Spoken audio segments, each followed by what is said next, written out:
Your startup business, you don't need to buy like new ones, Yes, right? yeah. Buy, just get second hands and accumulate them. Yeah. A small capital would be enough. Usually, most of our customers come from referrals. I didn't have money then, but I have the guts. You try to be humble. You try to be modest. You try to adjust. The lowest point being here is. Today, we're going to meet someone who, like most new immigrants, go through a lot of adversities in life. From selling his guitar to start a sari-sari store back in the Philippines, to washing cars as a bellboy in the Abu Dhabi, U.A.E. And right now, he's part owner of this car detailing business here in Canada. So join me as he shares the rest of his amazing stories. Today, I'm so glad to introduce Eldwin. Eldwin is the owner or part owner of EV Detailing. So today, we're just going to be hearing his story. So hopefully, we can inspire you to do this. So welcome, Eldwin. Thank you for having me at one of your episodes. Yeah. So my name is Eldwin. I'm so honored to be in one of your episodes. And what do you call this? I originally was from Sagay or Bacolod City too. Then I studied in Dumaguete at Silliman University. After that, I've been in Abu Dhabi for 8 to 9 years, and I'm here in Canada now, in Edmonton, Canada. I'm glad, and it's an honor. Thank you so much for accommodating us as well. Sure. Let's start with you. Like, what's your story? Let's start all the way back to like Dumaguete. So how was your life then? And maybe walk us through how you ended up coming here to Canada. True. When I remember when I was like in grade 2, I became a sacristan, an assistant of the priest, right? Yeah. After graduation in high school, I was actually 2 weeks in the Marian missionaries. I had been there so for you're 2 almost weeks. there. I was there.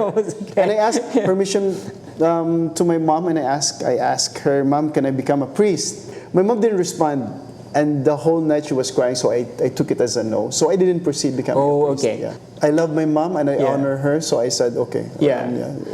What happened next? What were you thinking? What were your thoughts? So actually, after that, what happened was, my mom, she had a sister in Dumaguete, so we were in Bacolod that time, so she asked me to go study there at the University, Silliman University.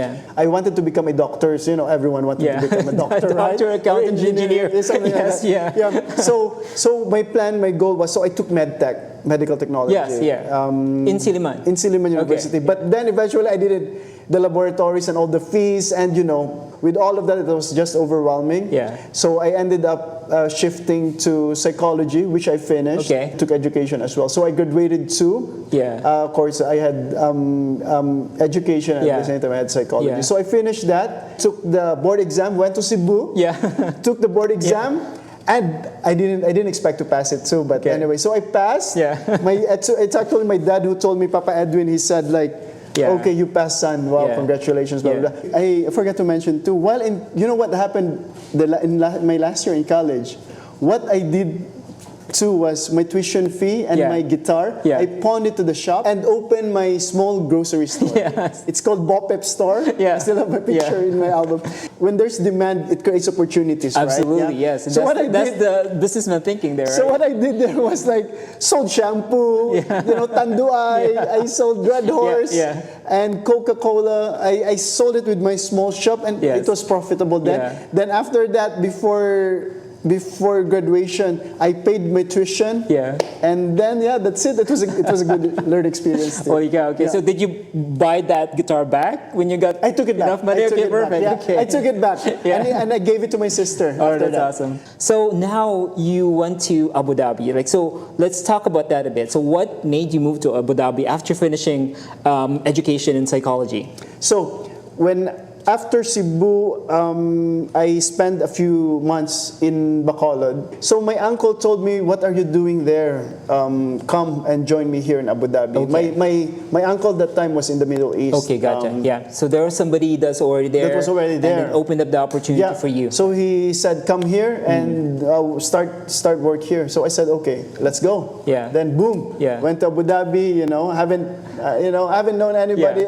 Except him. So I worked in the hotel field. I began as a bellboy. In the concierge department.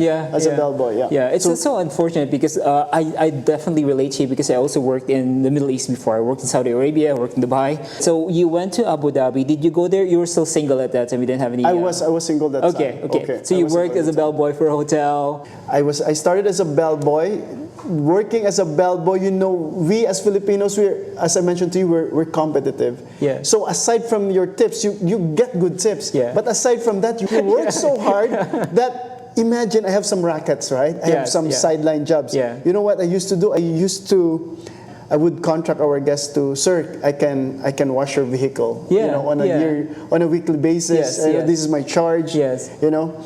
Sometimes I would contract guests to I can iron their clothes. Those things. The levels, they have like levels for the parking, level 1, level 2, level. I was in the level 3. In Abu Dhabi, it's so hot that it's like 40 degrees. 40 degrees is quite normal. So I was there. I was wearing my jacket, washing washing what you call is the Porsche car of one local guest. And it was so hot that I have to remove wait. Pause a bit. For those people that don't understand what hot Eldwin is talking about, imagine minus 40 here, it might probably plus 40 in that environment, correct? True. So imagine you washing and your sweat, you're drenched with your sweat. And I can see this Filipino family from the grocery because we're annexed to a co-op, co-op, right? Abu Dhabi co-op. And they're just going outside, with their groceries. And I was like thinking to myself, like wiping the Porsche, the gray Porsche actually, 911 beautiful Porsche, car, beautiful car. And I was wiping it, and I was remembering when will I achieve that stage when I will be I will be united with my wife, and probably in the future with my son, with my kids, kids later on. So you have that, you have that goal in mind, or that you have set for yourself. So you were already married, and she was back in the Philippines. Is that what you're saying? While you were in Abu Dhabi? Along the way, but a few years when I was in Abu Dhabi, we were still girlfriend boyfriend. But then after that, like probably 2 years from that, we got married. We experienced too that. When she moved here in Canada first, right?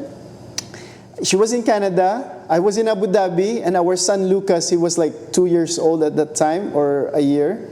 He was in Sagay, in Negros. And we will do the Skype. So the three of us virtual, are virtual, right?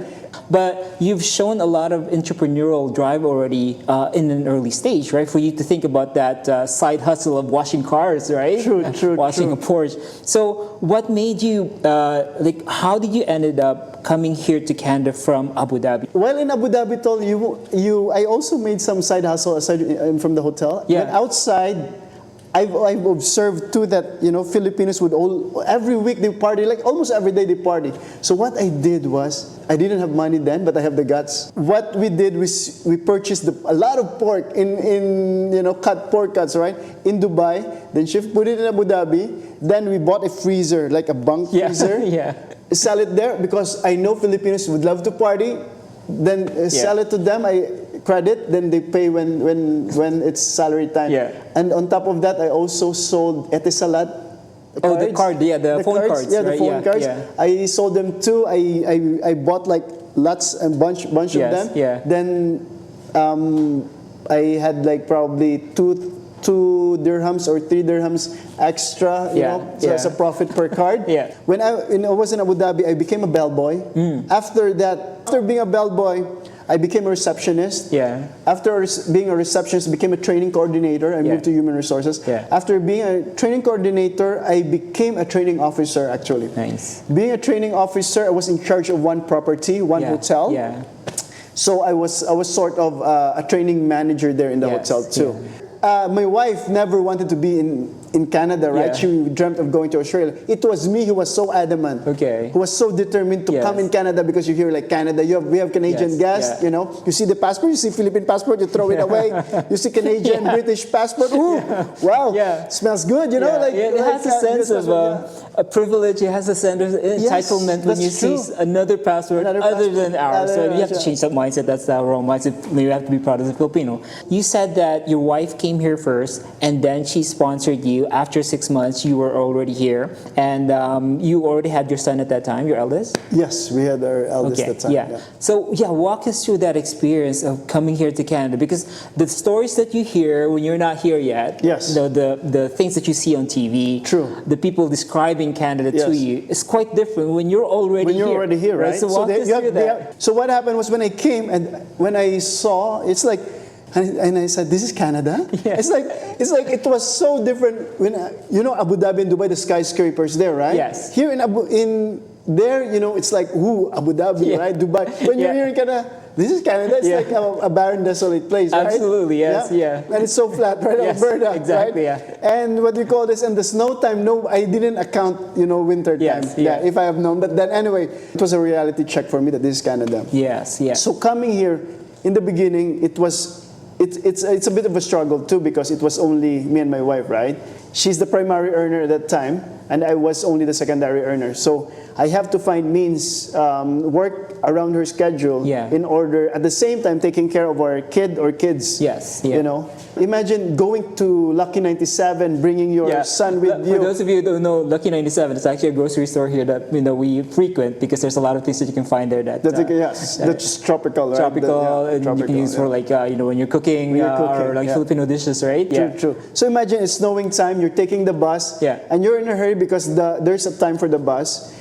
And it's winter time, right? The snow is falling. And you have your son in a scooter, 3 years old at the time. So then after that, the bus just pauses for a bit, then leaves you. What they're going to do. In the middle of a, like, minus 38 or something, right? Oh, that's crazy. So this experience also, it's quite common for everybody who was an immigrant, right? For Filipinos, different nationals, Ethiopians, you know, Indonesians, whoever you are, Arabs, that's absolutely right, because a lot of people see the glamour first before coming in here. And they always have this expectation that, when I go to Canada, I've made it, right? But they don't understand that everybody goes through struggle. Like, and it's a necessary struggle. It's a necessary struggle. So in the beginning, it's like what you said, like, you know, immigrating here, it's really hard in the beginning, it's messy in the middle, but it's beautiful at the end. Wow, yes, that's a good saying. So that's what it is here. So you have to expect that, you need to, when you're thinking of immigrating here to Canada, you have to ask people that's living in Canada already.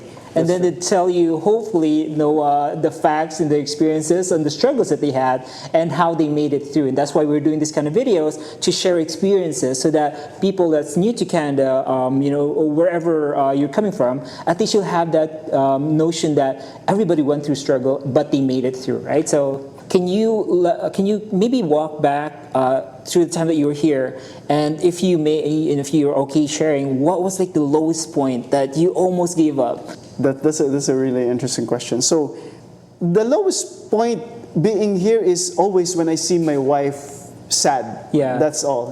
I have a quota for my wife, like, I have to make this girl laugh 50 times in a day. That's my quota. If I that's reach beautiful. it, before we sleep, I will still make her laugh. Just to, you know, just to make sure I fulfill that quota. When my wife was, so she had a maternity leave for a year, having our second son. It was so satisfying being reunited with your wife and your son. That was for me, that's it. Because what's the difference? The only difference between an OFW and us being here right now in this place is that you don't have your family members with you being an OFW. Now, once you have your wife, your son, your family members are there, all the challenges, I think, bring it on. As long, you know, it's. I won't say that you will not struggle, but then it's as easy to, it's an easy pill to swallow than, you know, having those struggles being an OFW. Raising kids, it's a bit of a struggle because it's me and my wife, right? We don't have any support group or support individuals. So what we did was like, when my wife arrives, it's like a common story for every Filipinos, right? Every Filipino couples or families. So sometimes you'll just text each other, you'll see in the road, you just wave hands. Sometimes you just honk from each other's cars, right? Because what you call this, because you don't have time for endorsement, right? Luckily, those at the hospital, they have time for endorsement, right? But back home, it's like you're rushing, and you're rushing, and you're scared something. So what our setup, our routine that time was that my wife will do the morning shift and I will do the night shift, right? Yes. So when I arrive from the night shift, I'll cook, I'll prepare for the kids, and I'll bring them to school. Right? Especially winter. You imagine winter time, you know, the snow is this high. When my wife arrives from work at around 4, then that's the only time I can sleep. Great, that's awesome, that's fantastic. So you went through those struggles. That's your lowest point when you see your wife struggle. It's the same with me as well, right? When I see my children struggle or my wife struggle, that usually is my struggle or my lowest point. So walk me through your journey on how you were able to overcome that, and maybe walk us through on how you got to the business that you're in right now. You try to be humble. You try to be modest. You try to adjust. Yes. What she wants. I mean, if the conflict arises, I'm the type of person I just keep quiet, and my wife too. Yeah. But sometimes like most men, there's a pros and cons with that. Yeah. But then sometimes you have to blurt it out too. So because how can you resolve a conflict if you don't talk to each other? Yes. So communication and respect for each other, and still you have that love too. So those are important things. So moving towards the business. Actually, we have some small businesses. My wife really wanted to, we think of clever ideas, right? Yes. Actually, this business was a brain child, or was the creation of my partner. My partner, Val Villa. Wonderful person. You should meet. It was actually his, and he and his wife, Pressy, they went to our home and offered us and asked us if you want to join, right? And plus we deliver flyers. And when I see him at the restaurant, so you used to deliver flyers as well. Until now, we deliver flyers. Right. The flyers, I took that flyers job in order to train the kids. Right. So like hard work. Right? The hard work, the importance of hard work, the value of money, building their character. Building their character. So we deliver flyers. The flyers, for the audiences back home who don't know what flyers are, those are advertisements for grocery stores, small chains and bigger chains. So they advertise their products there and the cost of their products, grocery products. So we met there, and they offered us the business, and they said, let's do 50-50 and that. That's awesome. So it was a lifelong prayer of my wife too, that oh Lord, grant us a good business we can start with. You already have a little bit of exposure anyway with vehicles, right? Back in Abu Dhabi, you know, and you already had exposures with a lot of different ideas or side hustles. And you mentioned something earlier that I just remember, and I'm definitely not going to forget, is that sometimes you don't necessarily need to know how, or even most of the times you don't have the funds or the capital to go into a business. But so as long as you have that attitude, right? So as long as you have the attitude will get you there. So that's really good, because a lot of us think that, oh, you need to have such amount of money, you need to know exactly, you need to have a great business model, and everything works out perfectly. But there's no perfect time, right? The perfect time is yesterday, almost. So I love your attitude of just getting at it and just doing, because a lot of times a lot of people lack the doing part. They have their creativity, they have plans, they're smart, but they don't do. But at the end of the day, it's the doing part that beats those, right? So I love that. So now you're in this business, and you want to tell the audience where they can find you, Eldwin, where your location is, website? Yes, we have a website. We have Facebook right now. Okay. Our website is in progress. Facebook at EV Auto. Okay, Facebook at EV Auto. Yeah. Your address here is 6904 82 Avenue. And the services that you offer here is just not detailing, actually. You have a lot more services that's coming up, right? We have polishing, we have window tinting, we have paint protection film, We have power washing actually. Yeah, this kind of business actually depends on referrals, and once you do a good job, actually the loyalty is really high as well. So if you want to support Filipino businesses like Eldwin's business, please do so. You mentioned where to find him already. So once you're free, come check him out, and we hope that you become successful in this. Okay, so Eldwin is actually going to show us around his facility. So Eldwin, do you want to guide us towards your business? Ryan, welcome, please. Welcome to EV Auto. Welcome again. This is our receiving area.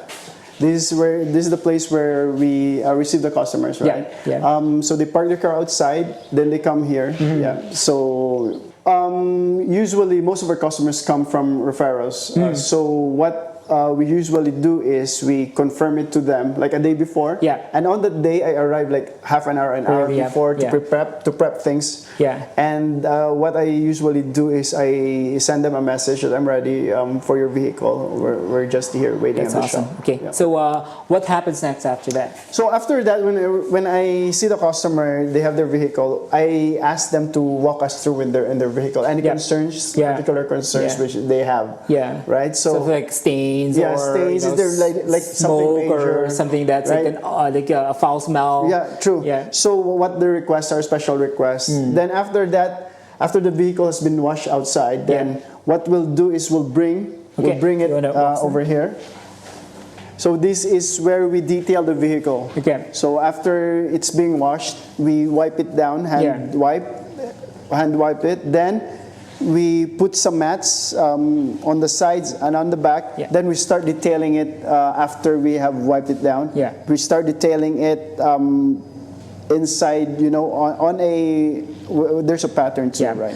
So after that, what we do actually is once it's done and the vehicle and the client isn't here, we tell them. I tell them when it's half an hour before I shoot again another message telling them that their vehicle is ready for pickup. Gotcha. Right? So they can travel here and then that's it. Then once they come, I show them. Yeah. Someone advised me before to show whatever you did, right? Yeah, you have to itemize. The details. I have to itemize. So that's what we did. So true. Do you want to walk us through the process, like the chemicals that you use, maybe, or the machines that you use? Did you need, for any? Yes, for detailing. Any Filipino who wants to be in this this business. You need to have lots of chemicals. You need to have a degreaser. You need to have a tire shine. You need to have a conditioner. Those chemicals to start with, and you need to have a really good vacuum. Yeah. You need to have what do you call this? Lots of brushes. Yeah. And you have a vacuum that's right there, and you have what is this for? Compressor. Okay. This is a compressor. Air compressor. Okay. So we have a compressor that you can pull. We also have the Ninja extractor too. So if you're gonna get into a business like this, Eldwin, what do you think would be my capital? How much money do I need to have? You need to have guts only. Okay. Guts only, and the rest you can. There's marketplace, right? You can find this.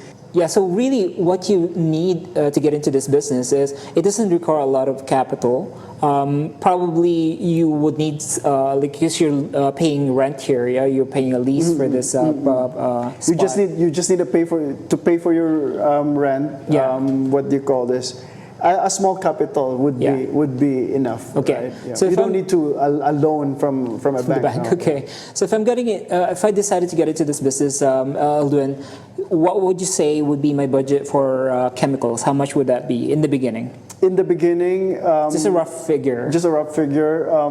With the chemicals, 500 more. Say $500. Okay. For the chemicals, right? That's what you don't need to have all the equipment. So what are the essential equipments I need to have, and how much do they cost? Do you think? You need to have an extractor. You need to have a compressor. A compressor, You need to have what else? A vacuum, a good vacuum. A good vacuum, okay. So again, the price it's relative too, because if you're a startup business, you don't need to buy like new ones, right? Yeah. Just get second hands and accumulate them along the way. If you have a passion for cleaning, and it's an easy business because everyone can clean, right?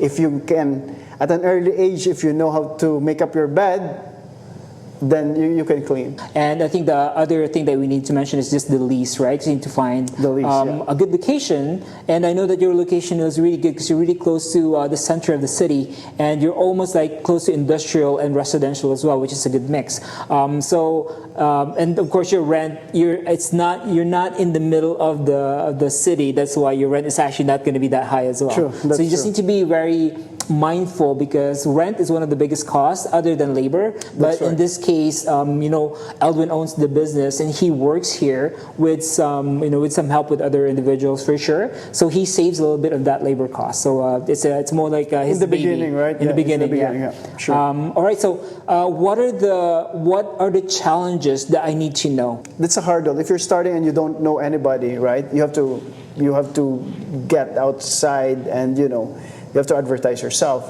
right? So a lot of marketing you might want to invest there too, right? Yeah. All right, so there you have it. Thank you so much, Eldwin, for having us today. It was a pleasure. I hope you guys got a lot, like what I got from my interaction with Eldwin today. And if you wanted to have your vehicles cleaned, there, so support Eldwin and his business. And where can we find you again, Eldwin? We are located at 6904 82nd Avenue, like in the heart, in between the industrial area and the residential areas, and in downtown. So you can reach us at 587-415-4386. We would love to detail your cars. We'll take care of your cars for you guys. Yeah. There's always a lot of great time to be detailing your car, and you have to make sure that you're giving it to somebody that knows what he's doing. So again, thank you so much, Eldwin. Thanks everyone for watching this episode, and we'll see you in the next one.